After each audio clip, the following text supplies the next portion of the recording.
Hey everyone, Larry Walsh here for Channelnomics. Managed services has been and continues to be one of the hottest segments of the channel.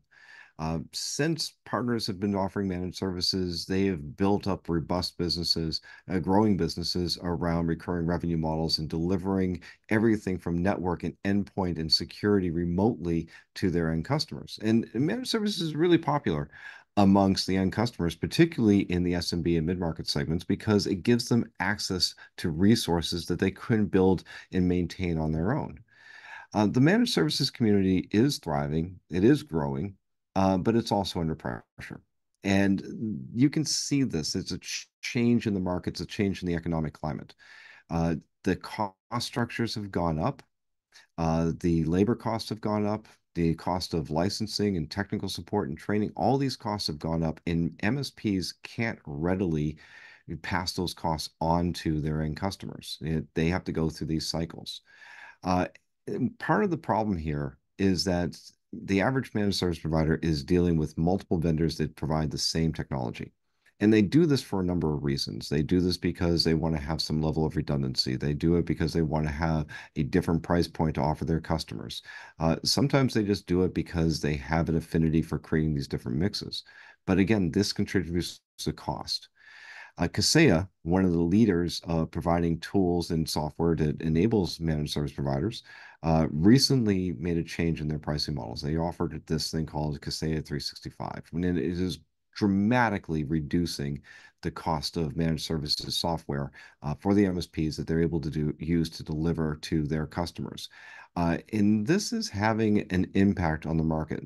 And so we decided to ask Kaseya directly what it's like, what's 360 Kaseya 365 is all about, and how they envision it impacting the broader managed services segment. So Mike DePalma, the Vice President of Business Development for North America, is going to join us and talk about that on this edition of Changing Channels. Let's get into it.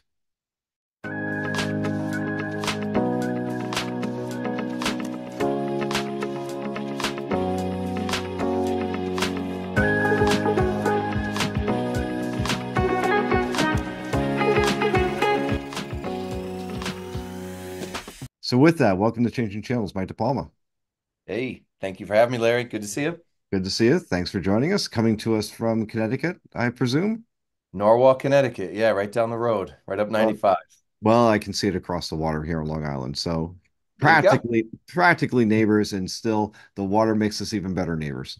There you go. Take the ferry over and see each other. Meet halfway. Hey, so like you guys, I could say, have been really busy. You always are, but you've actually been doing a series of announcements. I want to start because I want to get into, just hearing where you see the state of managed services. At Channelnomics, we hear a number of different things that are going on out there. From your perspective as an enabler of MSPs, what's going on out in the market now? What's the state of the market? Yeah, I mean, I get the benefit in my role in the channel enablement side of things to talk to a lot of partners and not in a sales capacity. Like I don't have a sales goal or anything like that. Our job is to get out and actually get a pulse on what the channel's feeling, both with us as a relationship, but as a whole. And what the common theme has been, especially over the last couple of years, is that we are not just entering, but we are in the middle of the golden age of the channel. And it's been really cool to see the growth. I started my career at Datto about 9.5 years ago. I was a sales rep, just a regular sales rep. I had 80 or so accounts. I would be shocked if more than five were seven figures.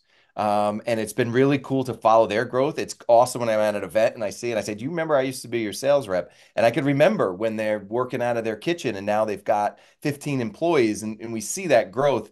And we do the state of the channel report every single year. Started back in the Datto days, and we saw different trends. And it used to always be, what the biggest pain point was sales and marketing and things like that. Now we're seeing the last 2 years, the biggest pain point being competition, which shows you the momentum that folks want to get in. I mean, you go and you talk to college kids, they don't just say they want to get into IT. I've talked to many of college kids that say, I want to get into the managed services space, which is pretty cool. I mean, that's where we're at. And time again, when we do those surveys and we ask people, is this a good time to be in the industry?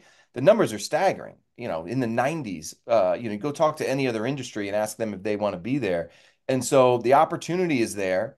the growth is definitely there. When we look at the spend on the SMB space on IT, it's growing at 4.5 times the rate of GDP, much higher than we're seeing in the enterprise space. So what we're seeing there in that space is that where a lot of folks were kind of attacking the enterprise space, a lot of the large vendors, even the large vendors are seeing where the money is flowing right now, and that's through the channel. And everybody's trying to get into there from the end from the vendor space. When you look at the opportunity for the MSP, there's a lot of white space. So it's not just the only way for me to grow is to take business from my opponent down the street. No, no, no. We could both go attack all of these businesses that are out there that still don't understand the value of outsourcing their IT. And so it's a combination of opportunity and the ability that now we're a mature enough market, we're in a mature enough industry that we're ready to start to solve those problems at a mature level, which is exciting. It's interesting to see in that state of MSP report that you produce to talk about the level of competition. Um, I think it's not just about competition, it's about differentiation. Is that there's a lot of these MSPs out there say the same things, they look the same way, they operate the same way. How much of an impact is that having in terms of their ability? You talk about them that's growing. I'm not sure if I've ever heard anybody say, when I grow up, I want to be an MSP, but I'll go with you on this one for this conversation. I- How much of that playing into the pain point of not just competition, but differentiation or not being able to differentiate?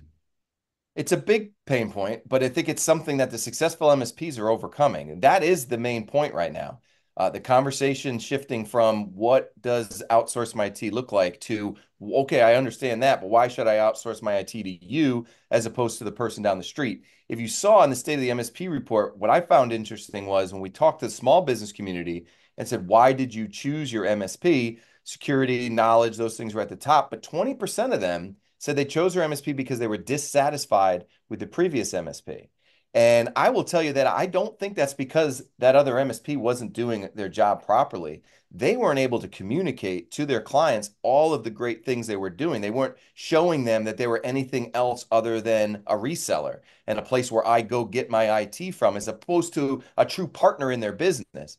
And so, one of the things we keep talking about when we're out on the road, and especially on the MDF side, is to really figure out a way to talk to a small business and not get into the weeds of the tools, but talk about why you as a managed service provider are so much different than the other person down the street. And one of the things, my ultimate boss is Gary Pica, who started True Methods, it's an accountability group. And one of the things he always talks about is the differentiator of, are you a supermarket or are you a chocolate cake, baker? And the reason that makes sense is, okay, a supermarket, anybody can go in and buy all the ingredients to make a cake. But what a baker does is takes all those ingredients and makes the best chocolate cake you're ever going to have in your life, right? And that's really why an MSP has to view themselves, not just as a place you can come to me and I'll get your IT. It's that I'm going to put together a package for you and an IT plan and a vision for you that nobody else is going to offer. And then you're not getting into the weeds about what the speeds and feeds and all those things. You're taking it as, almost an emotional feel.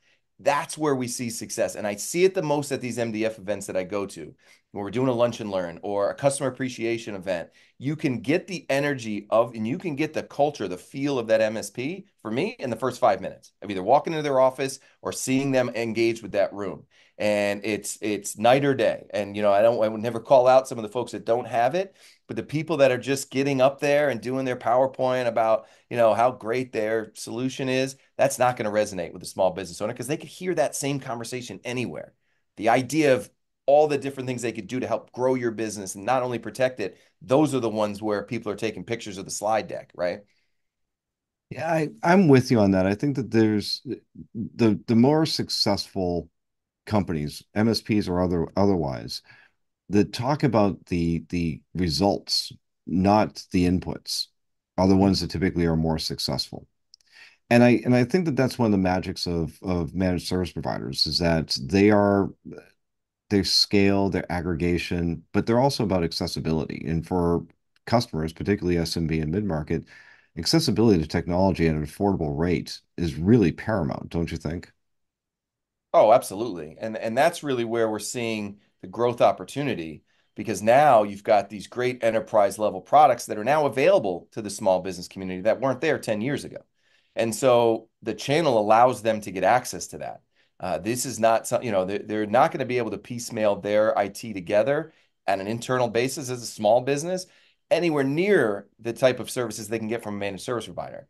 And that's where we've seen the shift. And that's, I think, one of the drivers for why we're seeing so much opportunity, because now there truly are solutions out there that weren't available at that level. They were available at the enterprise space, right? So yeah, I think that's a big portion of how MSPs, once they understand that, how they're able to turn that into growth.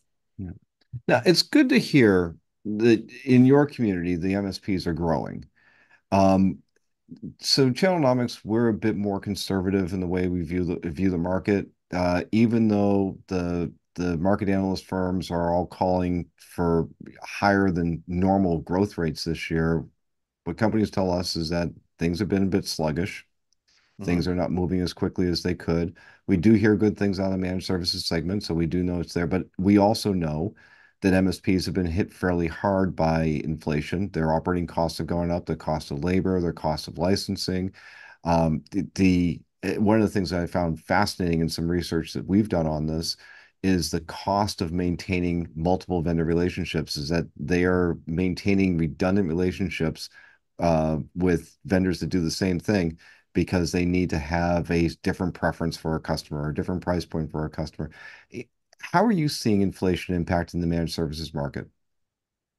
I think in a couple of different ways. One, and you touched on it, briefly there, the labor market, the competition, that we still don't have enough qualified technicians, and now you have to pay them more.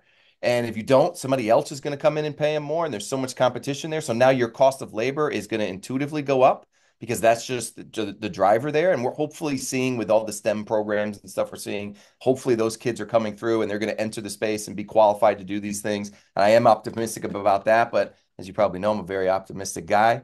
So I do think that'll be a piece of it. I think economic uncertainty in general tends to pull people back from spend. I think even interest rates, it's one of the things we're going to add to our, because we're working on our next year's report, 2025, the questions we're going to ask. And we added that to see what kind of impact that's going to have. That'll be a very, very interesting question to have answered. And we've got a laundry list of things about the economy and what that's doing to your business. I think because what happens is I think a lot of folks are adding new clients and are adding on additional services. But what does that mean to the bottom line if their cost to manage this security stack or your full managed service stack is growing at a higher rate than you're able to charge your clients? So it's almost like you have to add clients just to stay flat. I'm hearing that from some partners because your costs are going up faster than what you can charge your clients. I think that's a problem that we're all trying to solve. Yeah, look, and I'm with you. It's good to see more people getting into STEM, the science and technology degrees. I know in 10, 15 years, we're all going to be bemoaning the lack of people in Elizabethan poetry. But we'll deal with that then, right? Yeah, philosophy. We're going to forget all of our philosophers in 10 years. Who needs ethics? So, Right. but look, there is a cost function to all this, or a cost issue. Mhm. And Kaseya did something recently at your annual event. You announced this a new pricing schema. So you have this new model out there, Kaseya 365. Tell us a bit about that because there's a couple of there's a couple of levels to this I want to drill into. But let's first start with the pricing part of this. You priced this to move. So what was tell us more about that. Yeah, this has been a really interesting journey to be part of this. And even, when Datto got acquired 2 years ago, come Sunday, this was already in motion. And so the vision from 10 years ago was this IT complete vision of being able to go to a single vendor and eliminate some of that vendor sprawl that you talked about. But then if we were able to put this all under one umbrella, what kind of savings can we pass along to our partner base?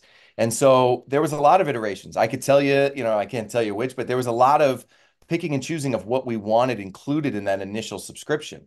And ultimately, it was, finance spent a lot of time figuring out, well, now that we control our EDR, we have a managed SOC, we've got RMM, we've got an AV component, we can bundle this all together, a data backup piece of this, and we know our COGS so well inside and out. We know where we can put a price point where we're still profitable, but also allow our partners to have significant cost savings. Essentially, if you were to aggregate what those costs of those products are individually, they're about $13, $13.50 a seat. We're now able to put a price point where the list price is $525. There's a promo going on for $399. So that is straight savings to our clients, our partners. But I also think like that doesn't mean now you lower your price. That should be margin that you're getting. You're offering the same services you've been charging. You're just now able to see more profits. And it goes right back to what your previous question was about, where what is inflation and all these different factors actually doing to the market. We're going to now be able to provide a service that you're already using or you're using, even if you're using multiple partners, and not only put it at a price point that you can make way more margin on, but do it more efficiently through automations and single pane of glass management and those type of things. So the two, they really come together. And that has been the plan. So it's been going really well. And as you talk about ready to move, it's been about 6 weeks, a little over 7 weeks maybe, since we released it. We're over 3 million endpoints managed on Kaseya 365 already in 6 weeks. And as excited as we all were, and I being part of it, I was excited. There's always that nervousness before the announcement. Like, are people really gonna understand the value and understand the vision of this? And 3 million endpoints surpassed my earned term. I'm sure there's corporate goals that were higher than that or whatever. But me personally, if you would have told me we were within 6 weeks, we're going to have 3 million endpoints protected on Kaseya 365, I would have signed that moment. It's pretty Well, amazing. look, Mike, you said you used to be in sales. You should know this. If nobody's yelling at you, it's a pretty good indication that something's going right. Yeah. So in the Norwalk office, it's got a lot of the former data folks. There's probably maybe 50 or 60 sales reps. I could see them smiling. I know when things are going well and not going well when I poke my head out the door. There's a lot of excitement out there on the sales floor, which means that things are going well, which means that their partners are being, excited about this. All right. Before we go back to this entire idea about the vendor sprawl within the MSPs, I do want to, double click on the pricing issue though, because you said something really interesting. You got your promo, and yeah, who's heard of managed services for a couple of bucks a seat? Um, and you're right though, is that that's a savings to that they should be able to retain on. But the history of MSPs is to compete on price, differentiation being the problem we talked about. Um, how do you are you conveying that? Because I can tell you over the years, the number of times I've had a conversation with an MSP that says they had to drop their price because some guy they don't even compete with dropped their price, uh, would be surprising to most people. It is a frequent conversation. The MSPs don't know how to do cost plus models. They don't typically pay price on value. Are you having to work or as a part of this to actually convey that part? Is like, guys, take this margin and run with it. That's been my talking point from the day that we released it. The idea behind this is not a race to the bottom in terms of the services that you're offering against your competitor. It's to get more profitability into the pockets of the partners. And that's an age-old kind of conversation that I've been having with folks. We had it back in the Datto days about, you're not going to win a really good client strictly on price. You're going to win it on the services that you offer and the education you're going to provide them. So you're providing that same service, probably a better service, I would argue, because now your efficiency within managing those tools are that much better. But you should be, as the managed service provider, actualizing that profit. That should not be passed along necessarily just in order to win a deal. You got to have faith in what you're doing. And I always go back to, the prescriptive style sales process. You know what's best for your client.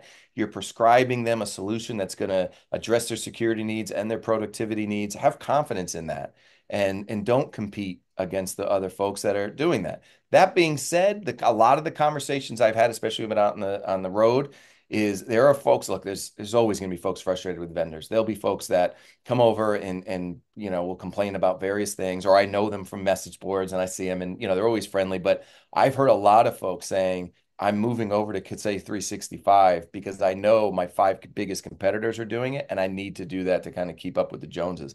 I heard a lot more of that than I actually thought. That was something that, oh yeah, that's what people are going to say.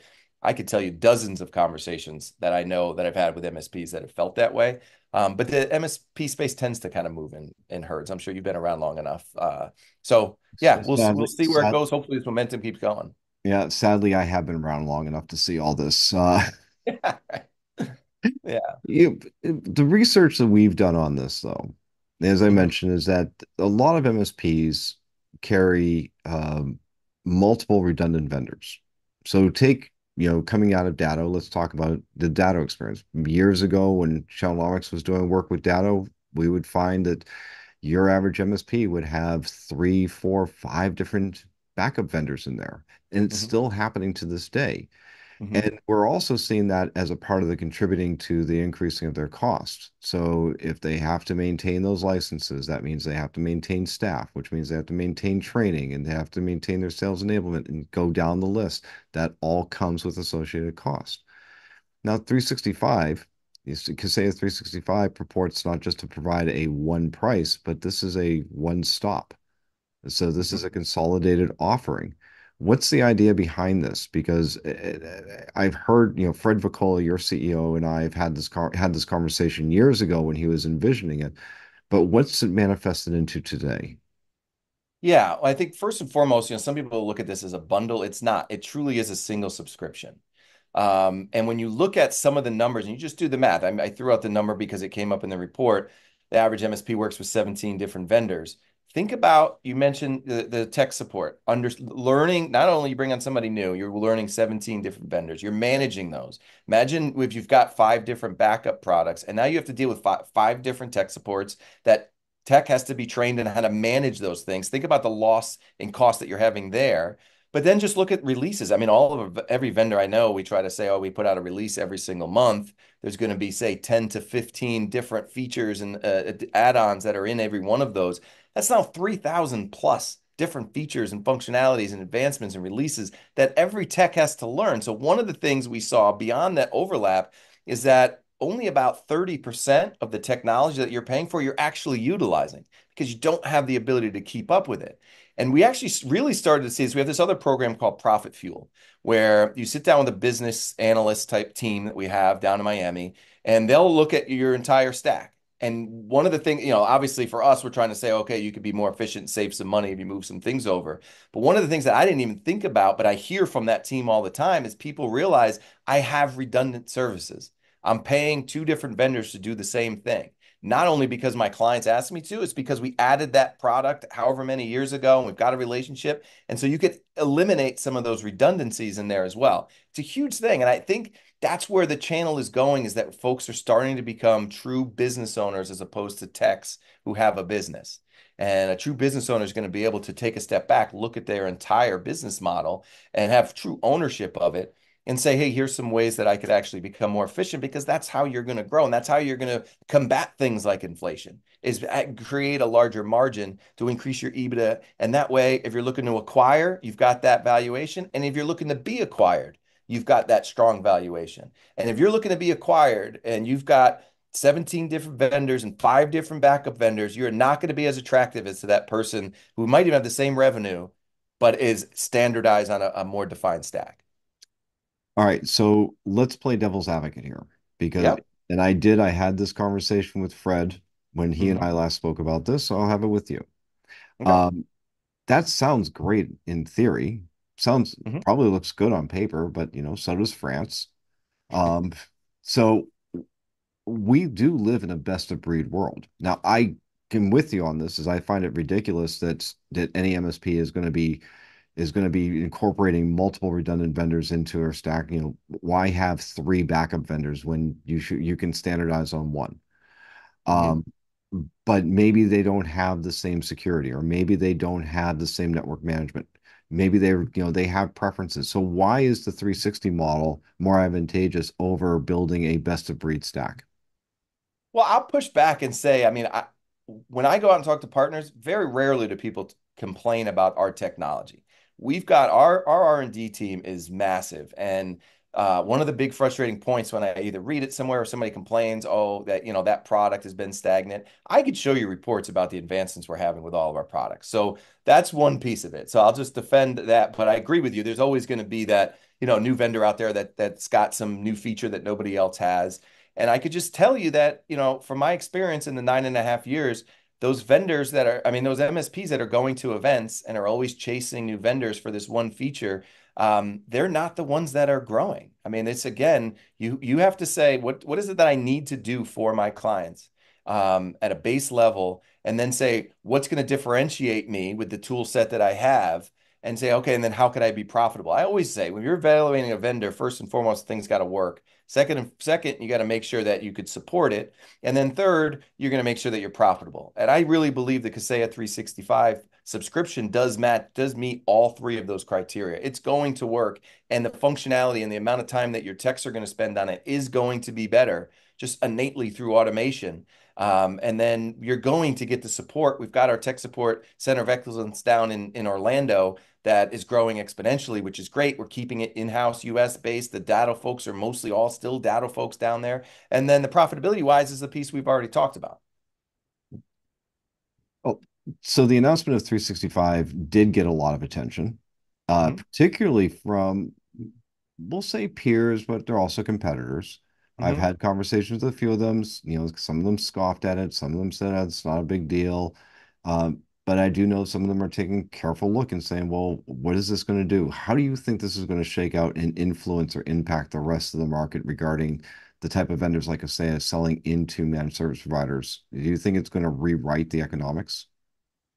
I really do. And I genuinely do. And I also think you're going to start to see more vendors. It'll accelerate that vendor consolidation, because I think everybody is going to look to this model and chase this model.